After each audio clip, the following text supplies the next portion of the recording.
Assalamualaikum warahmatullahi wabarakatuh. Perkenalkan, saya Titin Esa Putri, NIM 2624062 dari kelas BK2B kelompok 8. Saya akan menjelaskan tentang prinsip dasar pemilihan teori Donald Super.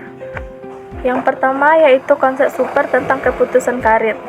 Donald Super menekankan bahwa keputusan karir adalah proses yang kompleks dan dinamis yang dipengaruhi oleh berbagai faktor, termasuk pengalaman, minat, dan lain-lain. Menurut Super, keputusan pekerjaan tetapi juga tentang memilih gaya hidup dan identitas diri. Yang dua, tahap-tahap pengembangan karir menurut Super. Super membagi perkembangan karir ke dalam 5 tahap, yaitu yang pertama, pertumbuhan dari usia 0 sampai 14 tahun, yaitu pembentukan minat, sikap, dan konsep diri awal. Yang kedua yaitu eksplorasi dari usia 15 sampai 24 tahun, eksperimen dengan pilihan-pilihan karir melalui pendidikan dan pengalaman kerja awal. Yang ketiga itu pembentukan dari usia 25 sampai 44 tahun, membangun stabilitas dan kemajuan di dalam karir. Yang keempat yaitu pemeliharaan dari usia 45 tahun sampai dengan 64 tahun. Menjaga prestasi kerja dan memperbaharui keterampilan.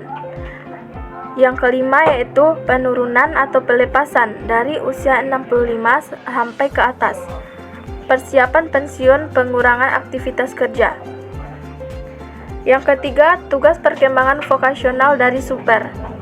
Super mengartikan tiap tahap perkembangan dengan tugas-tugas vokasional tertentu, seperti yang pertama, membentuk konsep diri. Yang kedua, mengembangkan sikap kerja. Yang ketiga, membuat dan melaksanakan pilihan karir. Yang keempat, menstabilkan posisi kerja. Yang kelima, menyesuaikan diri terhadap perubahan karir. Sekian dari saya. Assalamualaikum warahmatullahi wabarakatuh. Saya Siti Nela Tusna dengan NIM 2624053 ingin melanjutkan materi yang keempat, yaitu pola karir untuk laki-laki dan pola karir untuk perempuan. Pola karir laki-laki itu linear, berarti seseorang memulai dari pendidikan formal lalu masuk ke pekerjaan penuh waktu yang berkembang secara berkesinambungan tanpa banyak gangguan atau jeda. Sedangkan yang perempuan sering mengalami pola karir yang tidak linear karena adanya peran ganda seperti ibu rumah tangga atau pekerja. Perempuan mungkin masuk keluar atau kembali ke dunia kerja karena alasan keluarga atau sosial. Lalu yang kelima, implikasi teori Super dalam konseling. Yang pertama, membantu klien memahami konsep diri dan hubungannya dengan pilihan karir. Teori Super menekankan bahwa karir merupakan perwujudan dari konsep diri seseorang. Dalam konseling, konselor membantu klien mengenali dirinya, nilai kepribadian dan kemampuan, serta bagaimana hal-hal tersebut mempengaruhi pilihan karir yang cocok. Yang kedua, menyesuaikan pendekatan berdasarkan tahap perkembangan karir individu.